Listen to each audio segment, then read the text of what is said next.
자, 이제 근육축이요. 자, 이 근육축은 신경계 파트와 흥분의 이동 파트의 약간 응용적인 파트인데, 그렇게 어렵진 않지만, 그래도 계산 과정이 좀 포함되어 있는 문제도 있습니다. 그래서 이 계산이 뭐 어려운 문제까지 풀지는 않을 거지만, 이론적으로, 그리고 이 근육을 구성하는 어떤 구성책이라든가, 이 구성책에 대한 이해도를 좀 높여놔야 나중에 혹시라도 이제 계산 문제 풀 때, 아, 이렇구나라고 이해할 수 있기 때문에, 어, 어찌 보면 나중에 좀 어려운 문제를 풀기 위한 어떤 기본적인 내용이라서 그래도 꼼꼼하게 좀 확인해야 되는 그런 파트예요. 자, 일단 근육의 종류부터 좀 봅시다. 자, 근육의 종류는 크게 두 가지로 나뉩니다. 크게 두 가지로 무늬가 가로 무늬를 가지고 있는 가로 무늬근과, 자, 그리고 무늬가 없는 민 무늬근으로 나뉘어요. 자, 가로 무늬근이 있으면 세로 무늬가 있을 것 같은데 세로 무늬는 없고요. 자, 가로 무늬근이 있습니다. 그리고 이 가로 무늬가 왜 가로 무늬인지는 좀 이따가 설명해 줄게요. 그래서 가로 무늬근에는 크게 두 가지가 있어요.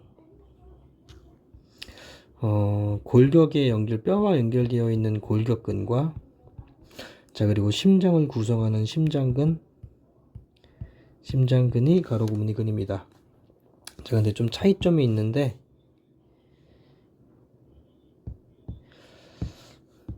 골격근 같은 경우에는 이러한 가로 무늬가 뚜렷하게 나타납니다. 자, 뚜렷하게 나타나지만, 자, 심장근은 가로 무늬근이긴 하지만, 자, 그 무늬가 뚜렷하게 나타나지는 않습니다. 자, 그러한 좀 차이점이 있다는 거. 자, 그리고 민무늬근에는 뭐가 있냐면 심장근과 골격근을 제외한 나머지 근육, 바로 내장근이라고 해요. 이 내장근이 바로 민무늬근이에요. 자, 그러면 이러한 이 골격근, 심장근, 내장근이 어떠한 특징이 있냐면, 골격근 같은 경우에는 대뇌와 연결되어 있어서 대뇌가 의지대로 움직일 수 있는 근육이에요. 자, 그래서 이러한 근육을 의지대로 움직일 수 있다. 그래서 수의근이라고 합니다. 자, 그럼 반대로 심장근과 내장근은 대뇌와 채성신경으로 연결되어 있지 않기 때문에 의지대로 움직일 수가 없어요. 자, 이러한 근육을 불수의근이라고 합니다. 자, 이 체계를 여러 번 쓰면서 꼭 잘 기억해 주세요. 암기용으로 많이 나오는 그런 내용이라서 알고 있으면 되게 쉬운데 모르면 그냥 틀려버리는 그런 내용입니다. 자, 이 중에서 우리는 골격근에 대한 체계를 볼 거예요. 골격근, 그리고 나머지 지금 심장근하고 내장근은 이거 말고는 안 배우나요? 네, 배우지 않습니다. 나중에 의대 가서 해부학 때 배우세요. 자, 그러면 골격근은 어떤 구성 체계를 갖고 있냐면 밑에 있는 그림하고 같이 꼭 같이 보시기 바랍니다. 같이 연결시켜서 설명해 줄 거예요. 그래서 이 골격근은 가장 기본 단위가 근육 원섬유 마디예요. 근육 원섬유 마디. 자, 이 근육 원섬유 마디가 많이 모여 있는 게, 잠깐만. 자, 많이 모인 게 근육 원섬유라고 하고요. 이거 근육 원섬유라고 하고, 자, 이 근육 원섬유가 많이 모여 있는 게 근육 섬유라고 하고요. 근육 섬유가 많이 모여 있는 게 근육 섬유 다발이고요. 자, 이 근육 섬유 다발이 많이 모여 있는 게 근육이라고 해요. 자, 그림하고 같이 이제 연결시켜서 볼게. 여기 보면 이 파란색 부분 있죠? 자, 이 파란색 부분이 바로 근육 원섬유 마디예요. 근육 원섬유 마디. 자, 이런 마디들이 여러 개 모여 있는 게 근육 원섬유죠. 그래서 여기부터 여기까지 이런 섬유를 바로 근육 원섬유라고 합니다. 근육 원섬유. 이해되죠? 자, 그 다음에 근육 섬유를 보니까 이게 근육 섬유인데, 여기 이 근육 원소미가 많이 모여있는 이게 바로 근육 섬유인데, 확대해서 볼게요. 자, 확대해서 보면 이 파란색 동그라미가 있죠. 자, 이 파란색 동그라미가 뭐냐면 바로 근육세포의 핵입니다. 와, 핵이 되게 많죠. 핵이 하나, 둘, 셋, 넷, 여러 개가 있잖아요. 여러 개가 있지만 이게 하나의 세포예요. 자, 그래서 이 근육 원섬유 마디는 한 마디 한 마디고, 자, 이 근육 원섬유는 근수축의 기본 단위고요.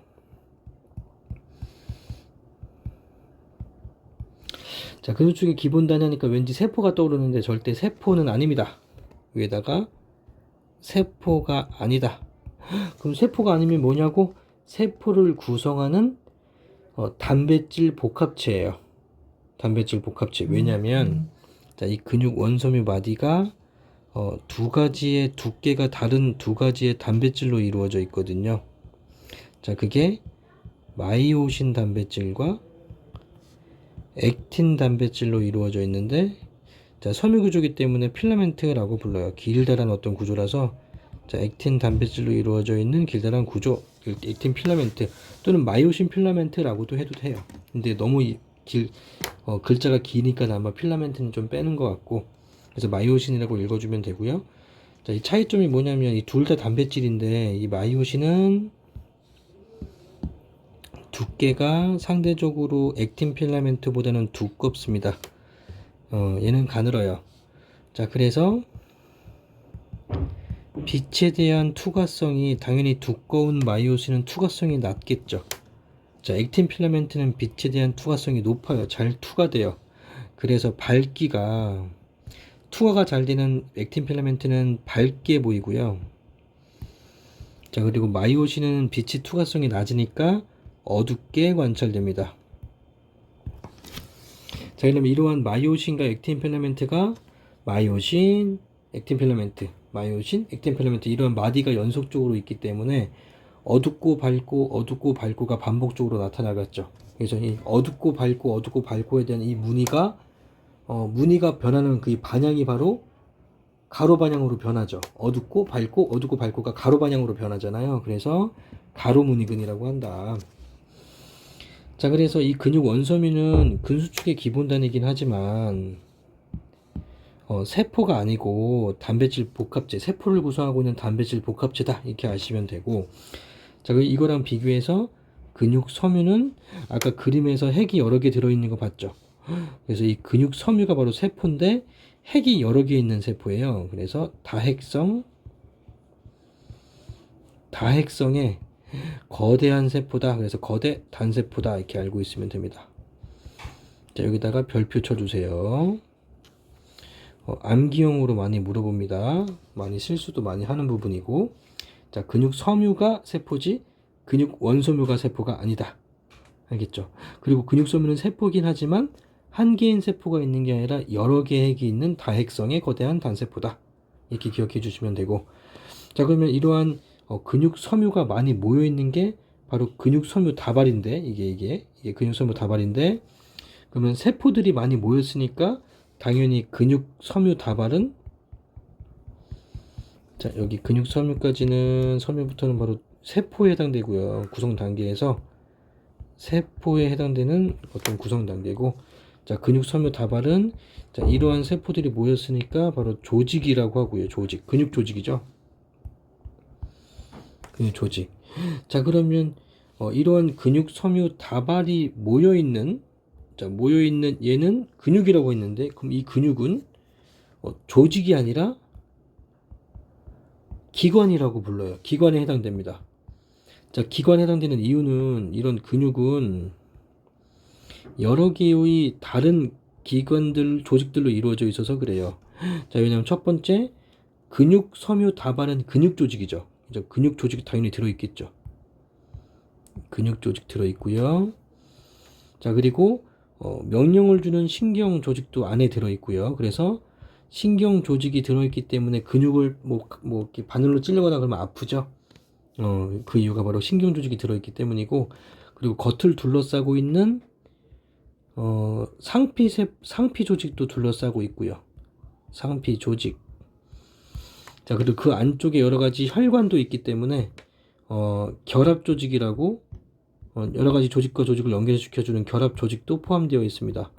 따라서 여러 가지 조직으로 이루어져 있기 때문에 기관으로 분류할 수 있는 게 바로 근육이에요. 알겠죠? 이것도 좀 헷갈립니다. 잘 정리 안 해놓으면. 자, 그럼 이러한 구조를 갖고 있는 근육 골격근들이 어떤 식으로 수축을 하는지 수축 원리가 바로 활주설로 설명할 수 있는데, 자, 활주설이 간단하게 뭔지 설명하고 그 원리를 설명해 줄게요. 자, 활주설. 자, 이 활주설은 간단하게 얘기하면 셀카봉의 원리라고 생각하시면 돼요. 진짜 쓰세요. 이해를 돕기 위해서 이렇게 기억해 주는 게 좋아요. 하지만 셀카봉의 원리라고 나와 이렇게 물어보는 건 없어. 이해를 돕기 위해서 알려주는 거. 자, 셀카봉의 원리라고 생각하시면 되는데, 그러면 셀카봉이 뭐길래? 뭐냐면 셀카봉은 셀카봉이 여러 개의 어떤 파이프로 구성되어 있죠. 그래서 쫙 늘리면 여러 개의 파이프가 이렇게 나오잖아요. 자, 근데 여러 개의 각 파이프의 길이는 수축했을 때하고 이완했을 때 그 길이 변화가 있지 않죠. 자, 길이는 변화하지 않죠. 자, 하지만 파이프 간에 겹치는 구간의 길이가 늘어나면서 겹치는 구간이 늘어나면 전체 셀카봉의 길이는 짧아지죠. 셀카봉의 길이는 짧아집니다. 자, 이 원리처럼 근육도 구성하고 있는 각 단백질은 길이가 변하지 않아요. 각 필라멘트의 길이는 변하지 않고 일정합니다. 하지만 각 필라멘트 간 겹치는 구간,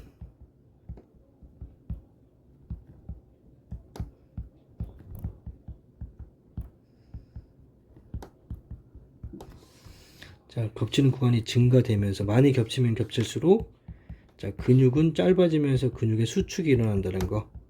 자, 이 원리가 바로 활주설이에요. 그래서 활주설의 과정을 설명하면, 자, 활주설은 어떤 과정을 통해서 일어나냐면, 자, 활주설 첫 번째, 자, 마이오신. 일단 구조를 좀 그리고 나서 이 원리 과정을 좀 설명해 줄게요. 자, 그림을 어디다 그리냐면, 자, 비어져 있는 부분에다가 적어주세요. 나는 여기다 적을게요.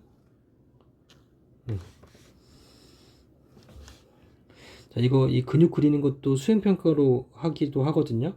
그래서 좀 깔끔하게 그림을 그릴 수 있도록 합니다.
자, 이런 식으로 구성되어 있는 거죠. 그래서 일단 구성하고 있는 게, 이 좀 두꺼운 거 있죠? 이 두꺼운 필라멘트는 마이오신이고요. 마이오신. 자, 그리고 상대적으로 가느다란 얘는 바로 액틴 필라멘트고요. 액틴이라고 적을게요. 자, 그리고 이 액틴과 액틴을 연결해주는 이 선 있죠? 자, 이 선은 바로 Z선이에요. Z선. 자, 그리고 마이오신의 중심선이 있는데, 마이오신의 이렇게 중심 가운데 있는 선이 있어요. 자, 이 선을 마이오신의 중심선이다. 그래서 마이오신의 M자를 따서 M선이라고 해요. 그래서 이 구간을 좀 나누면, 구간을, 여기도 M선이 있겠죠? 그래서 이 M선부터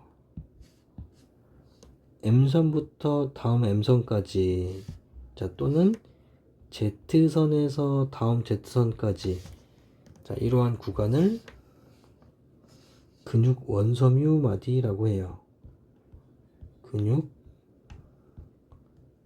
원섬유 마디, 한마디 한마디 라고 하고요. 자, 그리고 마이오신의 길이에 해당되는 이러한 구간이 있습니다. 자, 이 마이오신의 길이 구간을 A대라고 불러요. A대. 자, 그리고 마이오신의 안쪽에 마이오신만 있는 부분이 있죠. 자, 이렇게 여기 마이오신만 있는 구간이 있습니다. 자, 이러한 구간을 H대라고 불러요. H대. 그리고 액틴 필라멘트하고 Z선만 있는 구간이 있죠. 여기서부터 여기까지 액틴 필라멘트하고 Z선만 있는 구간, 이 구간을 I대라고 불러요. I대. 이런 구조에 대한 정리가 되게 중요해서 이거를 수행평가로 많이 돼요. 써줄게요.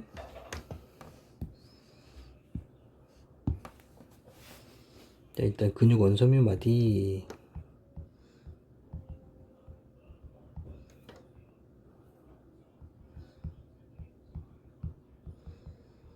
마디는 M선에서 다음 M선까지 또는 Z선에서 다음 Z선까지.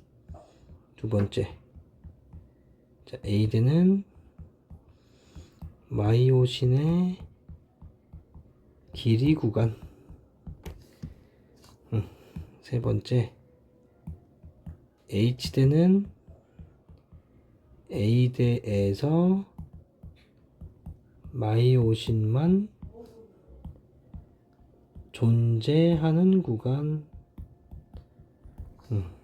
네 번째, I대는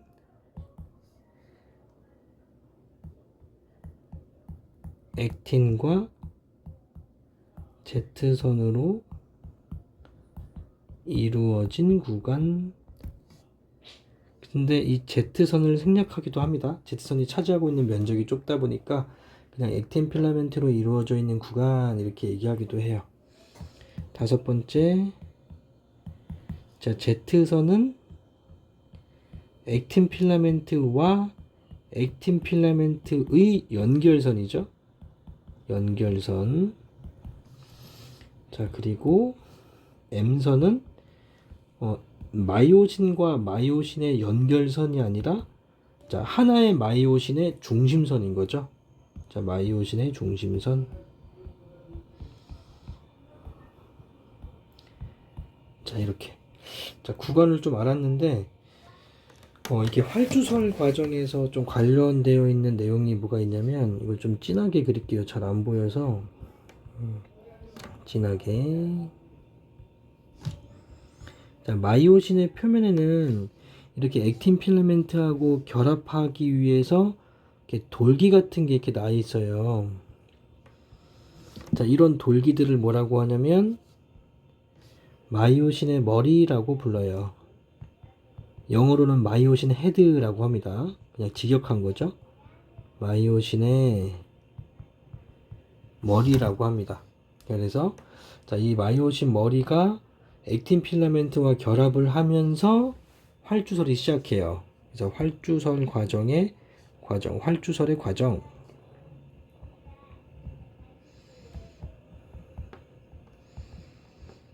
첫 번째,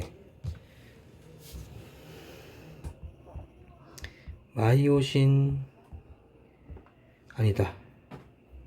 자, 이 과정이 맨 처음 시작하는 건 아니고 액틴 필라멘트에 액틴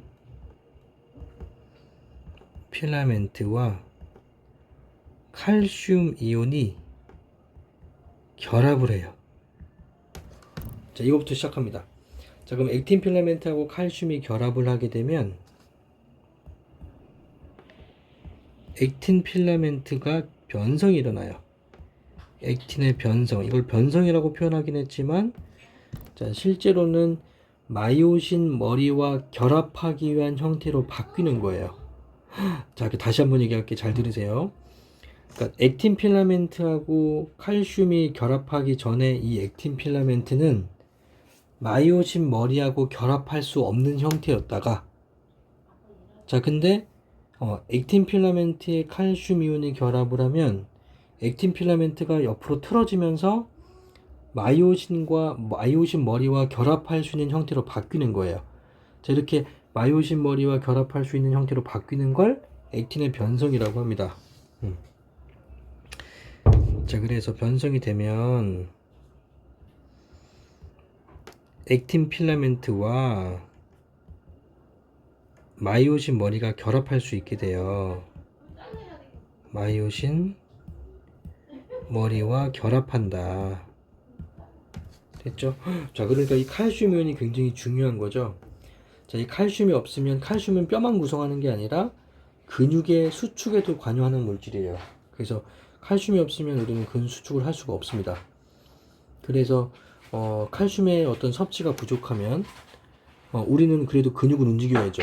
그래서 뼈에 들어있는 칼슘을 뽑아내요.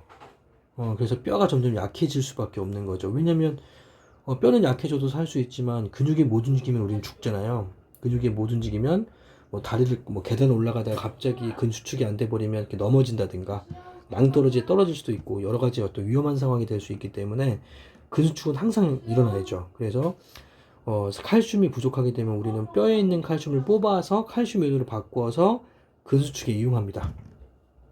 알겠죠? 그래서 칼슘이 되게 중요한 거죠. 그래서 뼈가 약해지는 그런 증상을 고일다공증이라고 해요. 그래서 칼슘 섭취를 꼭 해줘야 된다 이거죠. 자, 그리고 나트륨을 딱 먹었을 때 많이 먹게 되면 나트륨, 우리가 이렇게 짠 음식, 소금을 많이 이렇게 섭취를 하면, 자, 우리 몸에서는 나트륨이 칼슘보다 더 중요하기 때문에 나트륨은 남겨놓고 칼슘을 버려버려요. 그리고 칼슘이 부족할 때는 뼈에서 또 칼슘을 뽑아요. 그러니까 점점 또 뼈가 또 약해지겠죠. 그래서 성장기 때 만약에 짠 음식을 많이 먹으면 뼈의 성장이 더디기 때문에 키가 클 수가 없게 되겠죠. 알겠죠? 어쨌든 그래서 액틴하고 마이오신이 결합하게 되면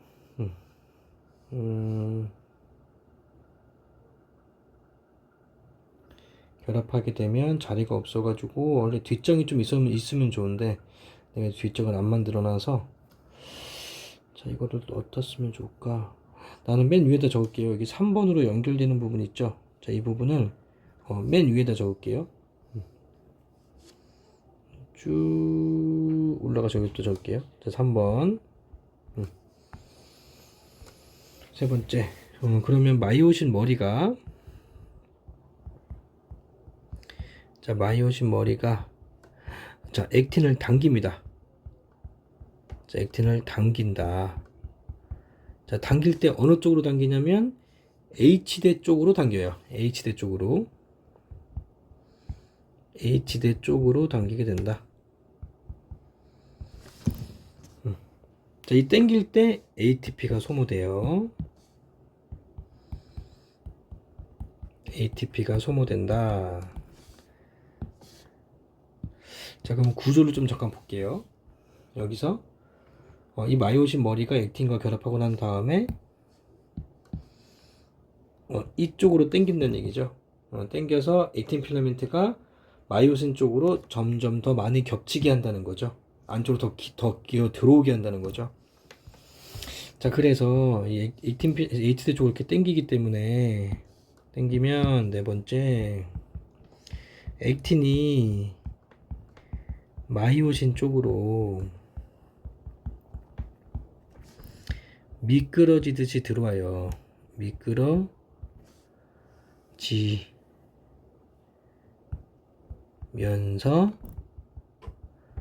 겹치는 구간이 증가됩니다. 자, 이렇게 미끄러지듯이 움직이는 이러한 현상을 활주한다 라고 하거든요. 비행기가 날 때 이 지면을 쭉 미끄러지면서 후 이렇게 하늘 위로 올라가잖아요. 그래서 비행기가 날기 위해서 가는 길을 활주로라고 하죠. 자, 그래서 다섯 번째, 자, 겹치는 구간이 늘어나면서 근수축이 일어나겠네요. 근수축이 일어난다.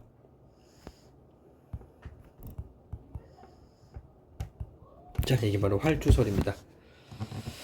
자, 그래서 근수축이 됐을 때 각각의 이 구간이 어떻게 변하는지 뭐 이렇게 정의와 길이 변화라고 했는데, 정의는 밑에다가 썼으니까 길이 변화만 한번 써볼게요. 근데 여기 있는 순서대로 쓰지 않을 거고요. 다시 할게요. 다시 적을게요. 길이가, 자, 길이가 짧아지는 거 따로 정리할 거고요. 두 번째, 길이가 일정한 거. 자, 그리고 세 번째, 길이가 오히려 늘어나는 거 이렇게 각각 따로따로 적어 볼게요. 자, 길이가 짧아지는 건 뭐냐면, 자, h대 일단 짧아지겠죠? h대 길이. 자, 이거 구조를 좀 같이 이해하셔야 돼요. 여기서 이 그림에서 이 마이오신 머리가 액틴 필라멘트를 이쪽으로 당기고, 그리고 이 반대쪽에 있는 이 마이오신 머리도 액틴 필라멘트를 이쪽으로 당기겠죠. 자, 그러면 이 액틴 필라멘트가 양쪽으로 사이로 이렇게 들어오니까 이 H대의 길이는 점점 짧아지면서 겹치는 구간이 늘어나면서 H대 길이는 짧아지겠죠. 그래서 H대 길이는 짧아지고요. 자, 그리고 I대의 길이도 짧아져요. 자, I대도 짧아지고, 자, 그리고 Z선의 길이도 짧아집니다. 자, 그래서 근육 원섬유 마디의 길이도 짧아집니다. 그러니까 전체적으로 가까워진다고 보시면 돼요. 쫙 안쪽으로 가까워지고 겹치면서 전체적으로 가까워지는 거예요. 자, 그러니까 더 많이 겹쳤기 때문에 좀 더 어둡게 보이겠죠. 겹치면 겹칠수록 더 많이 빛에 대한 투과성이 약해지기 때문에 더 어둡게 보이겠죠. 자, 길이가 일정한 건 겹치는 구간은 늘어났지만 필라멘트의 길이는 일정하다 그랬잖아요. 그래서 AD의 길이가 일정합니다. AD의 길이는 마이오신의 길이 구간이기 때문에 수축을 했던 이완을 했던 상관없이 AD의 길이는 일정해요. 자, AD의 길이가 일정하고 마찬가지 액틴 필라멘트의 길이도 일정하겠죠. 그래서 액틴 필라멘트의 길이도 변하지 않는다. 자, 이거를 AD가 일정하다고 썼지만 마이오신이라고 해도 마찬가지 상관없습니다. 자, 마이오신의 길이도 일정하고 AD도 일정하고 액틴 필라멘트의 길이도 일정하다. 하지만 오히려 증가되는 건 겹치는 구간이죠. 여기 그림에서, 자, 겹치는 구간의 길이 여기부터 여기까지 또는 여기부터 여기까지 겹치는 구간의 길이는 점점 늘어나겠죠. 왜냐하면 액틴 필라멘트가 마이오신 사이로 기어 들어오니까 점점 더 많이 겹쳐서, 자, 겹치는 구간의 길이는 증가됩니다. 구간의 길이는 증가된다. 자, 이런 겹치는 구간의 길이를 기역이라고 할게요. 이따가 공식 적을 때 쓰려고. 자, 그래서 이게 액틴 필라멘트 길이도 있는데 이것도 어차피 일정하다는 거 같이 이제 정리했으니까 넘어가면 되고. 자, 공식이 있는데, 자, 이 공식은 나중에 근수축 문제 수학적으로 계산해서 푸는 그런 근수축 문제 풀 때 이용해야 되는 그런 공식인데, 이 공식만 딱 정확하게 이해하고 있으면 풀지 못하는 문제는 없어요. 확실히. 근데 구조에 대해 정확히 이해하고 있으면서 이 공식을 활용한다면 풀지 못하는 문제는 없습니다. 첫 번째, 제일 많이 활용하는 게 이건데, 자, 델타 근육 원섬유 마디의 길이 변화. 자, 근육 원섬유 마디의 길이 변화량은 델타 H대의 길이 변화량과 델타 I대의 길이 변화량과 같아요. 자, 그런데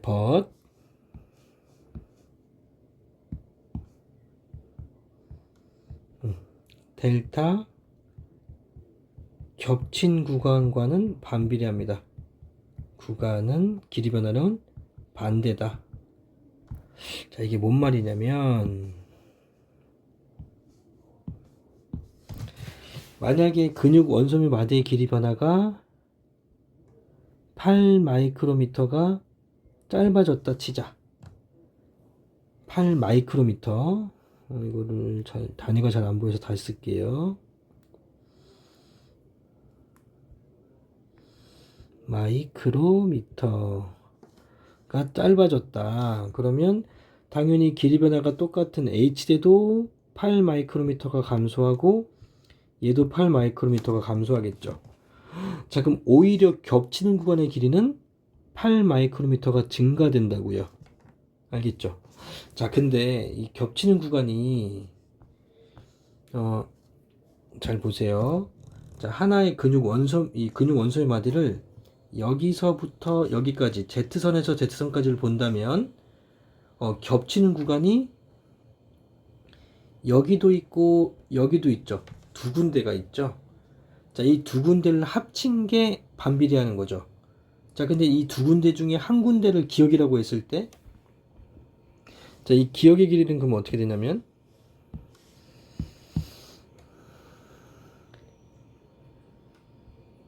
기억의 길이 변화량은 곱하기 1을 한 게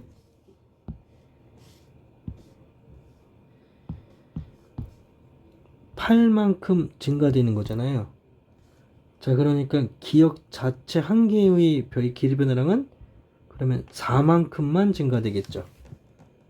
이해되죠? 이 길이 변화량으로 일단 푸는 문제가 가장 많고요. 이게 첫 번째 공식. 자, 두 번째, 근육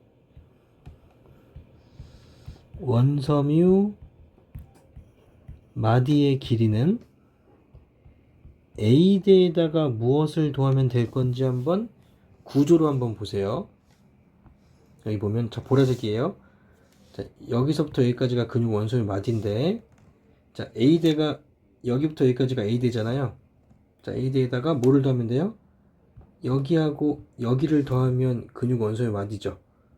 자, 그러면 이 구간하고 이 구간은 합치면 I대랑 똑같죠. I대 반토막씩 양쪽에 있는 거니까.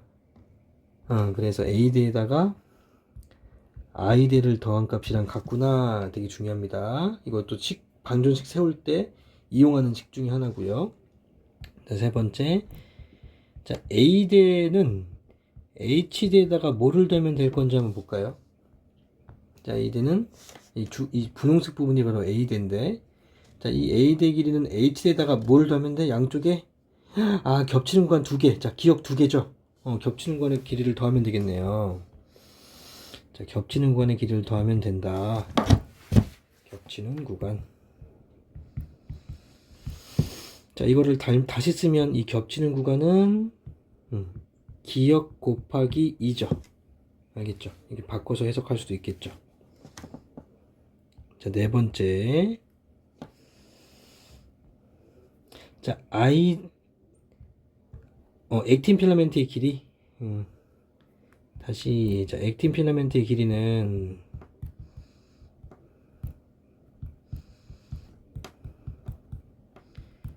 자, 이것도 구조를 잘 보세요. 자, 액틴 필라멘트의 길이가 뭐냐면 이 부분이에요. 이 부분이 액틴 필라멘트의 길이에요. 맞죠?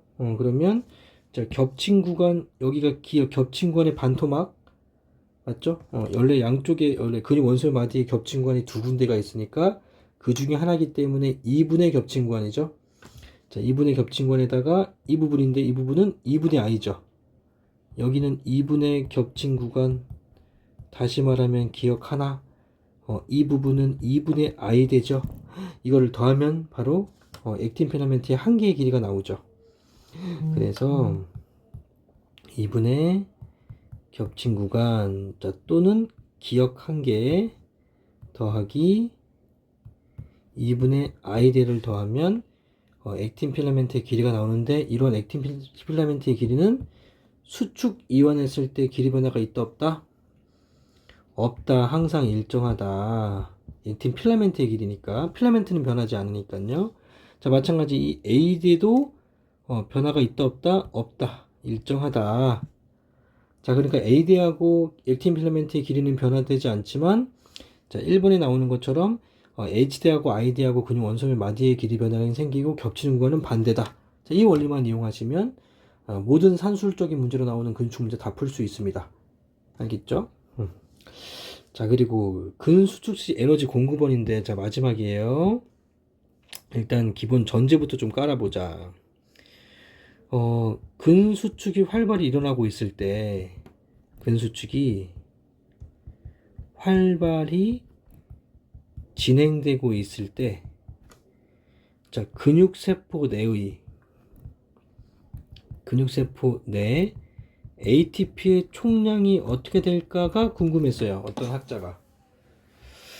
자, 그러면 상식적으로 생각했을 때 근수축이 활발히 진행되고 있으면 근육이 ATP를 소모하면서 근수축이 되기 때문에 당연히 근세포 내의 ATP의 총량은 감소될 거라고 생각을 했습니다. 자, 근데 실제로 재보니까 총량이 일정하더래요. 자, 그러면 이게 왜 일정하냐 이거죠. 궁금했던 거죠. 소모하고 있는데 일정하다는 얘기는 다시 어떻게 되고 있다? 충전되고 있는 거랑 같은 거죠.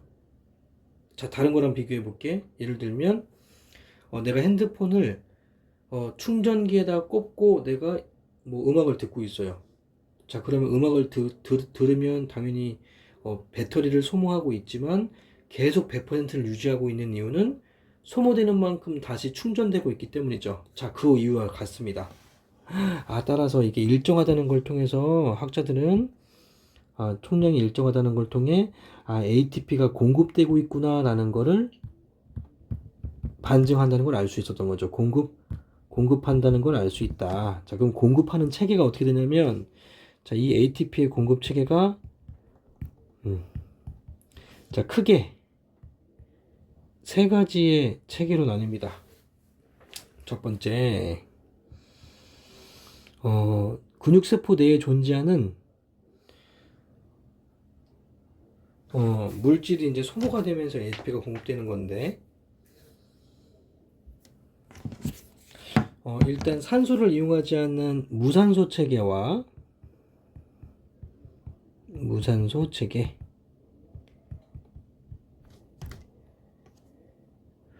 자, 그리고 두 번째, 산소가 이용되는 산소 체계가 있어요.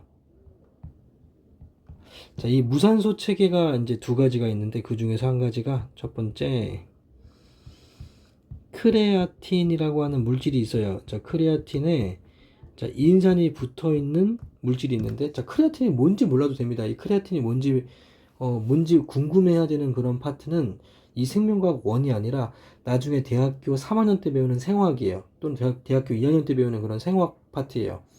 그러니까 자, 크레아틴이 뭔지가 중요한 게 아니라 크레아틴 인산이 우리 몸에서 어떤 기능을 하는지만 알면 돼요. 알겠죠? 자, 크레아틴 인산이라고 하는 물질이 있는데, 자, 이 크레아틴 인산이라고 하는 물질이 크레아틴과 인산으로 이렇게 쪼개져요. 자, 이렇게 큰 물질이 작은 물질로 쪼개지는 과정을, 고분자가 저분자로 쪼개지는 이 과정을 이화작용이라고 하는데, 자, 이게 아파트의 2단원에서 배우는 단원인데 미리 좀 나온 거예요. 자, 이러한 과정을 이화작용이라고 하는데, 자, 이화작용이 일어나게 되면 에너지가 방출됩니다. 자, 에너지가 방출된다. 자, 이 방출되는 에너지를 가지고 방출된 에너지 가지고 ATP가 만들어져요. 이 에너지를 가지고 ADP가 인산이 두 개 있는 물질인데, 자, A 아데노신, P 포스페이트라고 그래서 아데노신에 인산이 두 개 붙어 있는 물질이다 라고 해서 ADP인데, 이 ATP의 구조는 마찬가지 2단원 때 다시 나와요. 알겠죠? 그러니까 나중에 또 알게 되는 거니까 너무 이렇게 깊게 생각하지 않아도 되고, 자, 이 ADP라고 하는 물질이 어쨌든 인산 두 개 있다 라고 생각하시면 돼요. 자, 두 개 있는데 인산을 하나 더 붙이는 과정이죠.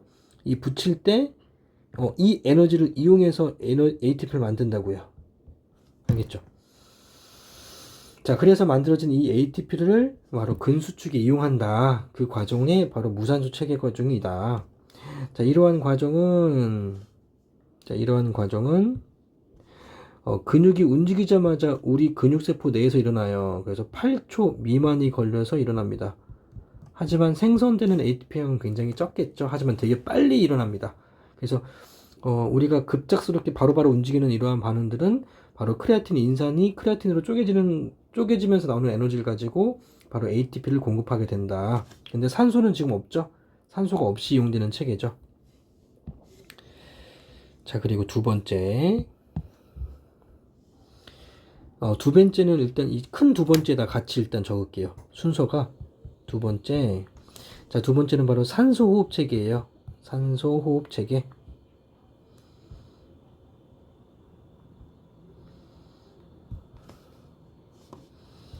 산소 호흡 체계. 자, 이 산소 호흡 체계는 포도당 한 분자가 6개의 산소와 결합해서 6개의 CO2와 6개의 물로 쪼개질 때, 자, 이때 포도당의 화학식 쓸까요? 포도당의 화학식은 C6H12O6이에요. 자, 이러한 포도당 한 분자가 6개의 산소와 만나면서 6개의 CO2와 6개의 물로 쪼개지는 반응인데, 이때 에너지가 나오게 되고, 자, 이 에너지 가지고 ATP가 만들어져요. 마찬가지. 자, 그때 ATP가 몇 개 만들어지냐면 34개의 ATP가 만들어집니다. 되게 많이 만들어지죠. 되게 효율이 좋아 보이죠. 자, 물론 에너지 측면에서는 ATP가 많이 만들어지니까 되게 좋은데, 근데 그만큼 이 포당이 굉장히 에너지가 많이 있는 물질이기 때문인 거죠. 자, 포당 한 분자가 굉장히 고분자입니다. 자, 그래서 이렇게 34개의 ATP를 만들 때 필요한 그런 소요되는 시간이 8시간이 걸려요. 어마어마하게 많이 차이 나죠. 그래서 8시간 동안 ATP를 만드는 게 한 번에 34개가 딱뚝딱 만들어지는 건 아니고 두 개 이렇게 계속 만들어내는 거예요. 이게 전체 다 만들 때까지 8시간인 거지 8시간 후에 34개가 딱뚝딱 한 번에 만들어지는 건 아니다. 자, 그래서 계속 공급되긴 한데, 자, 평상시에는 이 두 가지 체계만으로도 충분히 공급이 돼요. 자, 근데 친구가 내 뒤통수를 빡 때리고 도망갔어요. 그럼 나도 그때부터 갑자기 뛰어야죠. 자, 그럼 그 전까지 소모되는 ATP에 비해서 많은 ATP가 소모될 거 아니니? 자, 이럴 때는 이 두 가지만으로는 부족합니다. 자, 이 두 가지만으로는 부족하기 때문에 추가적인 ATP를 위하여 무산소 체계가 하나가 더 발동해요. 그게 세 번째 바로 무산소 호흡 체계입니다. 무산소 호흡 체계. 자, 이 무산소 호흡 체계는 자, 포도당 한 분자가 산소 없이 쪼개져요. 자, 포도당 한 분자가 산소 없이 쪼개지면서 두 분자의 젖산 플러스 젖산이 만들어져요. 자, 이때 방출되는 에너지를 가지고 자, ATP가 두 분자가 만들어집니다. 자, 그래서 두 개밖에 안 만들어지니까 포당 한 분자인데 ATP가 두 개밖에 안 만들어지니까 되게 효율이 낮아 보이지만 시간적으로는 굉장히 이득인 게 이게 8분 미만이 걸립니다. 굉장히 적은 시간이 걸리죠. 8시간에 비해서. 그래서 좀 불충분한 그런 ATP를 바로 이 무산소 호흡에 의해서 보충하게 되고, 자, 근데 단점이 있죠. 바로 뭐가 쌓이냐면 바로 젖산이라고 하는 이 물질이 쌓여요. 이 젖산이라는 물질이 바로 근육에 쌓이게 되고, 이게 많이 쌓이면 바로 알이 배긴다는 게 되는 거죠. 알이 배기는 거죠. 이렇게 딱딱하게 알이 배기는 게 바로 젖산들이에요. 이 젖산이 근육세포 내부에 쌓이면 근육이 굉장히 아픕니다. 그래서 근육통이 생기게 되고 뻐근하게 되고 그래요. 그래서 이 젖산을 이렇게 마사지를 통해서 이렇게 풀어주면 이 젖산이 분해가 되면서 피가 잘 통하게 되고, 그리고 시원한 느낌도 들죠. 그리고 이 젖산은 분해가 되면 우리의 에너지원으로 사용될 수 있는 그런 물질이에요.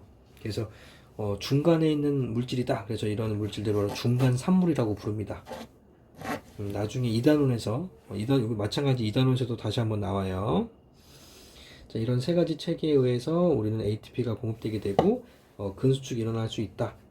여기까지 필기해 주시고, 자, 문제풀이 바로 다음 수업 시간 때 문제풀이 바로 수업할 수 있게 자, 내용 정리 잘 해오세요. 여기까지 합니다. 고생하셨어요.